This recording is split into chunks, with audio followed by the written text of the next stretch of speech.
Olá! Nesta aula estamos interessados em estudar a condução de calor em regime transiente. Pois bem, onde nós podemos encontrar o fenômeno de transferência de calor em regime transiente? Nós podemos encontrá-lo basicamente em duas situações. A primeira delas é em operações em batelada. O que significa operações em batelada? Considere o seguinte exemplo. Nós temos 50 quilos de areia isenta de umidade, que está a 20 graus Celsius. Nós estamos interessadas em aquecer esse material, a sua temperatura média, até 60 graus Celsius. Tá? Para tanto, a gente dispõe de um leito fluidizado, e nesse leito fluidizado, para aquecer esse material particulado, nós utilizamos ar seco a 100 graus Celsius. Então, o que a gente faz?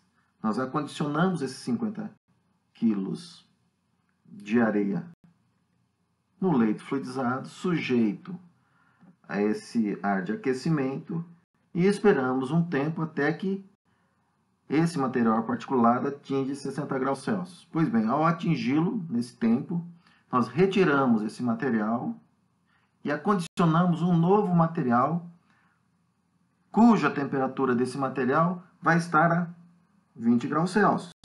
E esperamos o mesmo tempo até atingir 60 graus Celsius.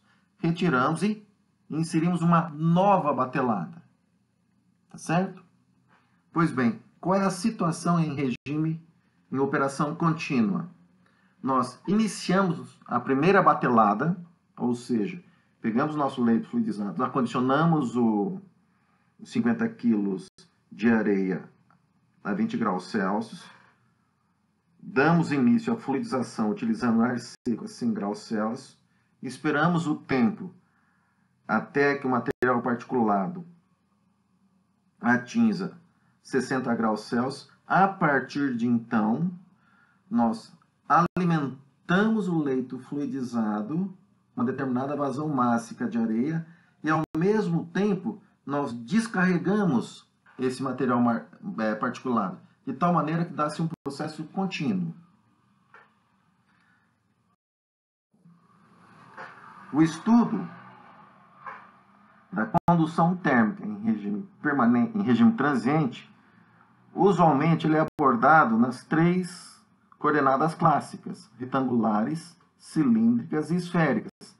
Lembrando que essas equações tiveram como base a consideração de não haver efeito da ação de dissipação viscosa, bem como assume-se que as propriedades termofísicas são constantes. Neste caso, além das hipóteses formuladas anteriormente, nós vamos supor que não há contribuição advectiva, bem como no nosso fenômeno nós não vamos considerar a produção ou consumo de calor. E assim sendo, a equação diferencial é fornecida por essa equação em amarelo. Lembrando, né, pessoal, que nesse caso nós estamos admitindo o regime unidimensional. Como vocês podem ver na ilustração, essa em azul, nós podemos considerar que este meio venha a ser uma placa metálica, a uma certa temperatura TS, a qual ela está sujeita ao escoamento de um determinado fluido puro, por exemplo, a U infinito, T infinito, tá legal? A condição inicial da placa, ilustrada em azul, no tempo igual a zero, ela vai estar numa temperatura homogênea de T subscrito I, tá legal? Para qualquer tempo, a primeira condição de contorno em Z igual a zero, ou seja, no centro da placa, nós vamos considerar a continuidade de um fluxo de calor aí, ou seja, uma condição de simetria, que em Z igual a zero, nós temos que d de T, d de Z igual a zero, ou seja, como se nós tivéssemos uma temperatura conhecida em T igual a zero, ou seja, um valor finito, e a derivada desse valor finito é igual a zero. Note só que na condição de contorno 2, para qualquer tempo, tá? Na superfície dessa placa metálica, lembra que Z igual a S, esse S, neste caso, pessoal, se refere à semi-espessura desta placa, tá ok? A espessura dela seria igual a 2S. Pois bem, em Z igual a S, na superfície dessa placa, em contato com o movimento do meio, nós temos a descrição da taxa de calor condutiva dada pela lei de resfriamento de Newton. Tá? Notem que essa taxa de calor, a força motriz para tanto, é a diferença macroscópica de temperatura entre aquela da superfície da placa e aquela no seio do escoamento, P subscrito infinito, onde esse H é o coeficiente de película. Pois bem, dependendo dessa condição de contorno, nós conseguimos, então, resolver essa equação. Entretanto, pessoal, para resolvê-la, nós temos que considerar o seguinte: como fica essa condição de contorno em Z igual a S? Notem, pessoal, que nós temos que a taxa de calor no meio 2 é dado pelo fenômeno de convecção térmica. Lembrando que convecção térmica é um fenômeno global de transferência de calor que inclui a influência da geometria do meio considerado, assim como as características do movimento, tá? Seja esse movimento forçado, seja esse movimento causado por uma compressibilidade térmica que, junto com uma força volumar qualquer, resulta no empuxo térmico, tá ok? Ou seja, a convecção térmica natural. Pois bem, o que acaba acontecendo na superfície? Lembrando, né, gente, que essa placa metálica em azul existe um fluxo condutivo de calor que ele é válido até onde, pessoal? É válido em todo a estrutura, no caso metálica, ilustrada em azul nessa figura de vocês. O que acaba acontecendo em Z igual a S, pessoal, na interface entre as regiões 1 e 2? Assumindo, pessoal, que essa interface não oferece resistência ao transporte de calor, haverá continuidade da taxa de calor da interface 1 para a interface 2. Ou seja, nós podemos igualar nessa interface que as taxas de calor condutiva da interface 1 e convectiva da interface 2 vão ser iguais. Se nós definirmos, pessoal, um comprimento reduzido, tá? Eta igual a Z dividido pela semiespessura da placa, nós podemos, no primeiro termo dessa equação, em azul, multiplicar e dividir por S. Ao fazê-lo, nós temos d rho de t, d rho de eta, em eta igual a 1. O que significa em eta igual a 1, pessoal? Olha lá a definição de eta. Eta, para ser igual a 1, é quando Z for igual a S. Tá ok? E com isso, como multiplicou-se os dois lados, vai aparecer, pessoal, no segundo termo, o primeiro termo do lado direito dessa segunda equação, essa grandeza, S vezes o coeficiente de película dividido pela condutividade térmica. Lembrando, pessoal, que esse H que está aí é o H da região 2 e o K que está aí é da região 1.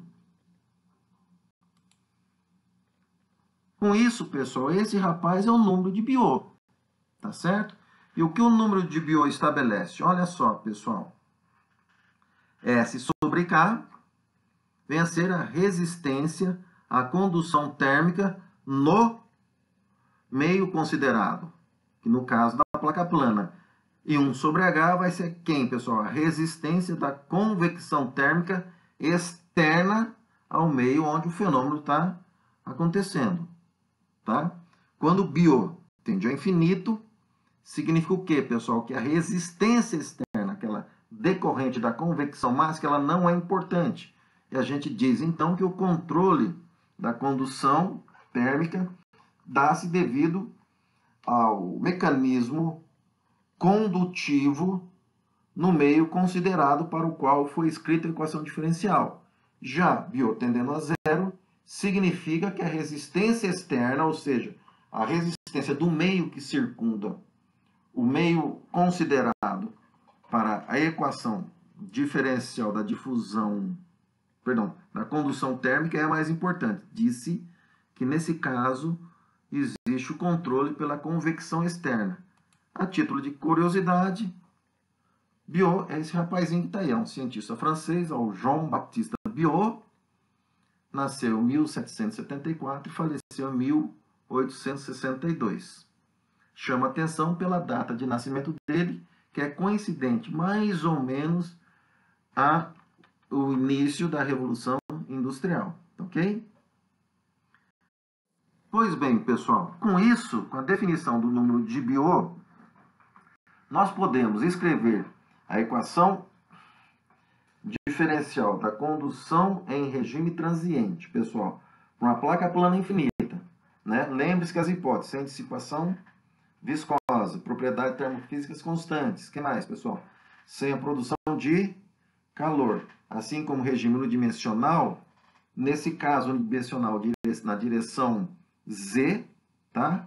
Lembrando que essa placa, as duas faces dela estão sujeitas ao efeito da região que a circunda, e ela sendo uma placa plana infinita, significa o quê, pessoal? Que tanto o comprimento da placa, L, assim como a sua largura, W, vão ser muito maiores que a espessura dessa placa, tá ok, pessoal? Então, notem, condição inicial para qualquer tempo, T igual a temperatura igual a temperatura inicial, esse T subscrito I. E na condição de contorno 1, ou seja, para qualquer tempo, em Z igual a zero, existe uma condição de simetria aí, ou seja, existe um valor finito de temperatura, portanto, essa derivada é igual a zero. Então, notem, pessoal, que na condição de contorno 2, lá na interface, tá? Em Z igual a, nós temos a condição de contorno d ρ de T, d ρ de eta, para eta igual a 1 é igual ao Biot, é a diferença macroscópica de temperatura entre a temperatura no seio do meio considerado, tá?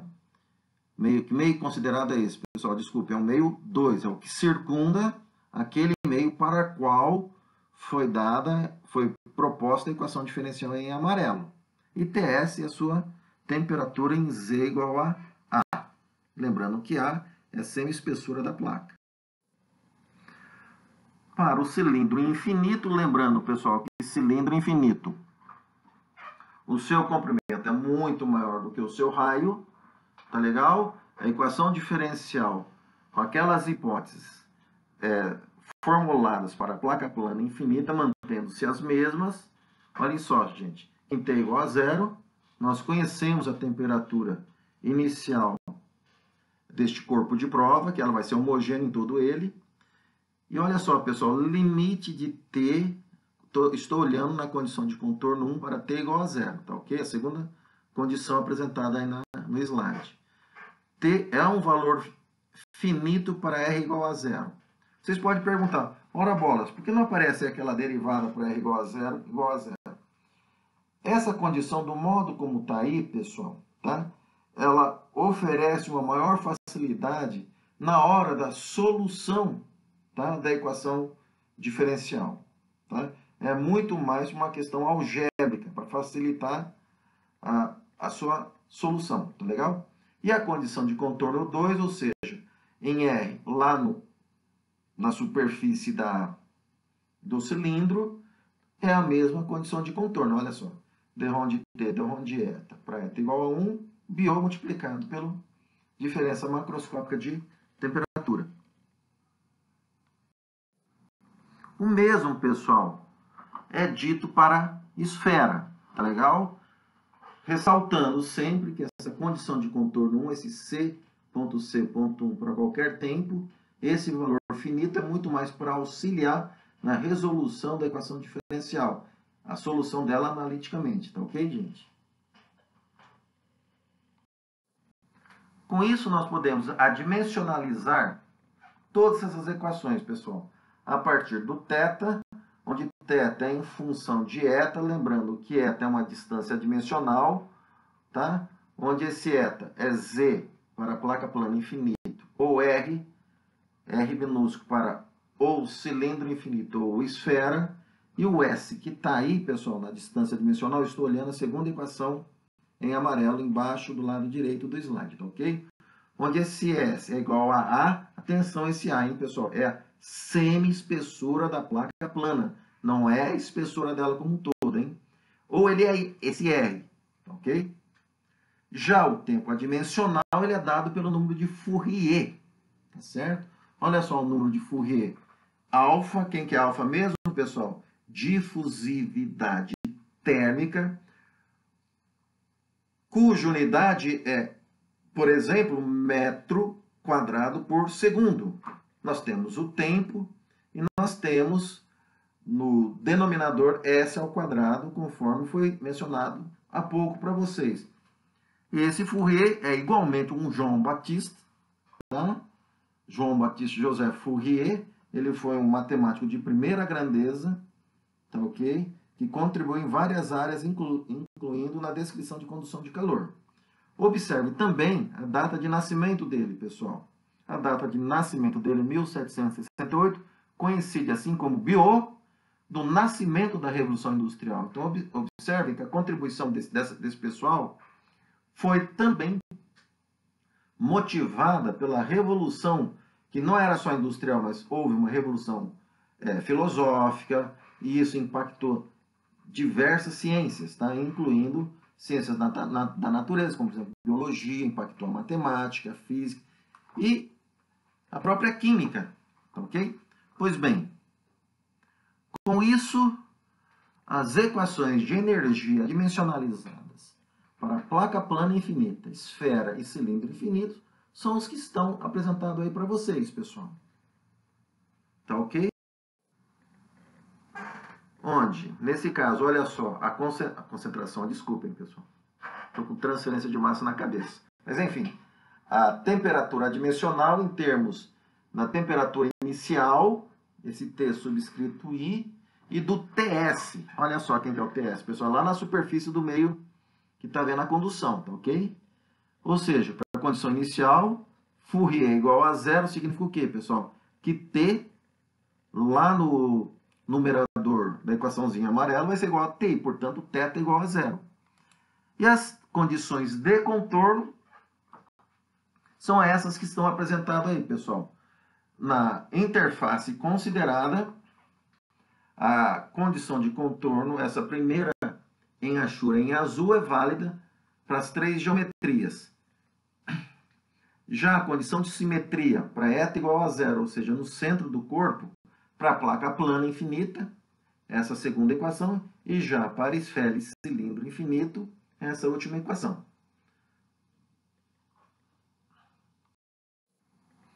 A distribuição de temperatura dimensional para qualquer tempo, bem como para qualquer ponto no espaço, seja para a placa plana infinita, seja para o cilindro infinito, seja para a esfera, são as equações apresentadas aí. De coisa estranha, vocês estão vendo nessa tabela, está no cilindro infinito, né? O BOK, assim, gama N, pessoal, são os autovalores quando da solução analítica dessas equações, e esse J subscrito zero, gente, é o nosso a nossa famosa função de Bessel de primeira classe e ordem zero. Muito bem. Notem que os autovalores, pessoal, para placa plana infinita, esfera e cilindro infinito, que são gama 1, gama 2, gama 3, enfim, por aí vai, eles dependem do número de Biot, tá? No caso específico, gente, quando Biot tende a infinito, ou seja, a resistência externa à condução de calor é desprezível, tá? Podemos utilizar esses autovalores apresentados em destaque em vermelho nessas três tabelas. Já para a distribuição de temperatura média adimensional, são as equações propostas nessa tabela em amarelo. E um detalhe importante, pessoal.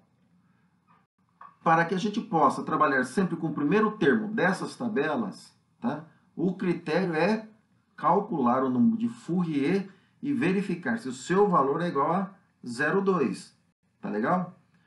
Para Fourier cada vez mais distante de 0,2, menor, tá? Por exemplo, Fourier é igual a 0,1. Por exemplo, nós podemos expandir essa série em 2 a 3 termos. Fourier, fizemos as contas, deu 0,01. Daí a gente utiliza a expansão em 6 termos em cada série. Tá legal?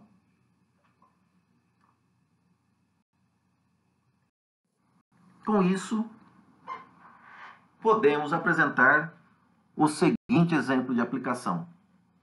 Estime o valor da temperatura média de uma salsicha cozida de 2,1 centímetros de diâmetro que se encontrava inicialmente a 40 graus Celsius. Tá ok? A salsicha estava a 40 graus Celsius. Após 5 minutos de resfriamento, ou seja, nós queremos a temperatura média da salsicha após 5 minutos que ela estava sujeita ao resfriamento, sendo que a sua temperatura inicial estava a 40 graus Celsius, tá?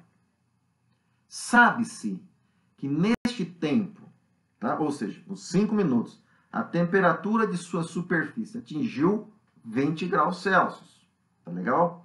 Assumindo que o corpo de prova apresente o formato de um cilindro infinito, como são fornecidas suas propriedades. Olha só, é fornecida a massa específica da salsicha cozida, que é 880 kg por metro cúbico, a sua capacidade calorífica, 3.350 joule por quilograma Kelvin, a condutividade térmica, 0,52 watts por metro Kelvin, e o coeficiente de película igual a 100 watts por metro quadrado Kelvin, tá? A solução é a aplicação imediata da expressão para θ médio, pessoal. Lembrando que θ médio é médio no espaço, ele só vai depender de quem? Só vai depender do número de Fourier, tá legal? Onde θ médio é o T médio que a gente está procurando, menos a temperatura inicial da salsicha dividido pela temperatura na superfície, tá? Atingida após esses 5 minutos, menos a temperatura inicial. Como é cilindro infinito, a equação a solução é dada por somatório aí apresentado. For fornecidos os dados, chama atenção, tá, pessoal? Que olha ali, tempo igual a 5 minutos. Estão olhando embaixo do slide? Ok. Já, para não ter problema, lembrando que watts sai o termo aí em segundo, já passa para 350. Opa, 300, que é 5 minutos vezes 60 para dar os 300 segundos. Olhando para a segunda equaçãozinha em amarela, a gente vê lá cilindro infinito e precisamos calcular quem, pessoal? Precisamos calcular número de Biot, conhecer os altos valores, esse gama subscrito n, e calcular o número de Fourier. Para o cálculo do número de Fourier, lembrando, gente, que alfa é a difusividade térmica, t é tempo, é aqueles 300 segundos, e S é a distância característica para a condução térmica. Como é um cilindro infinito, S igual a R. Foi fornecido o diâmetro, não é isso? O diâmetro foi fornecido 2,1, portanto o raio é 1,05 centímetro. Lembrando que tem que passar por unidades coerentes em metro, divide-se por 100, esse valor 1,05, e o resultado está destacado em rosa. Conhecendo o S, o valor em seguida está elevado ao quadrado, e o tempo. Falta calcular quem, pessoal? Falta calcular a difusividade térmica para a gente calcular o número de Fourier. A difusividade térmica, a sua definição, é a condutividade térmica do material dividido por sua massa específica vezes sua capacidade calorífica. Essas 3 propriedades foram fornecidas, conforme é apresentado, e com isso é possível calcular a difusividade térmica, cujo seu valor é igual a 1,764 vezes 10 a menos 7 metro quadrado por segundo. E aí fica fácil, né, gente? Podemos calcular o número de Fourier. E o número de Fourier igual a 0,48, para nossa felicidade, maior do que 0,2, que significa o quê, pessoal? Significa que esse somatório destacado em verde pode ser truncado no primeiro termo. Ao fazê-lo, basta conhecer o número de Biot, tá? Desse Biot, a gente obtém o alto valor, o primeiro alto valor, e o número de Fourier, que nós acabamos de calcular, o 0,48. Para efeito de facilitar a conta, pessoal, notem que a equação em azul foi passada para essa à direita de vocês. Tá? O que foi feito nela foi posto o número de Biot em evidência e simplificado com Biot lá em cima. Tá ok? Pois bem, o número de Fourier calculamos anteriormente igual a 0,48. E o número de biotérmico, conhecemos S, né? Foi fornecido, conhecemos o coeficiente de película que foi fornecido, conhecemos o K que foi fornecido, então o número de Biot, 2,02. O que a gente faz com esse valor, pessoal? Vai lá na tabela dos altos valores, tá? Para cilindro infinito, notem que Biot 202 está entre 1 e 5. O gama 1 a gente faz uma interpolação e o primeiro alto valor para o cilindro infinito, o valor obtido é 1,6. Ok? Entenderam, pessoal? Esse gama 1? Olhem para a tabelinha de novo. Estão olhando? Joia. Vê nas duas últimas linhas dessa tabela. Violar, está em vermelhinho. Tem o 1, gama 1, 1,2558 e tem um 5, 1,9898. Interpola para Biot 202. Precisamos fazer a conta. Essa que está destacada nesse círculo em azul, tá? O denominador desta conta, olha só, gama 1 dividido por biomassa, Biot ao quadrado, 0,628, gama 1 ao quadrado, 1,6 ao quadrado, 2,56, e o denominador desta expressão, 4,167. Podemos calcular agora, pessoal, o denominador, o numerador desta equação, tá? Que é 4 exponencial de menos gama 1 ao quadrado Fourier. Conhecemos gama 1, 1,6, conhecemos o valor dele ao quadrado, que é 2,56, conhecemos Fourier, 0,48, temos esse valor. E com isso, pessoal, fazendo essa conta, nós temos que o θ médio, tá? Que é T médio menos TI dividido por TS menos TI, 0,281. Aí fica fácil, né, gente? Sabemos o enunciado que a temperatura inicial da salsicha é 40 graus Celsius e após 5 minutos a temperatura na superfície atingiu 10 graus Celsius, a temperatura média da salsicha é igual a 31,6 graus Celsius. A nossa aula sobre condução térmica em regime transiente é esta. Espero que vocês estejam bem e até a próxima aula.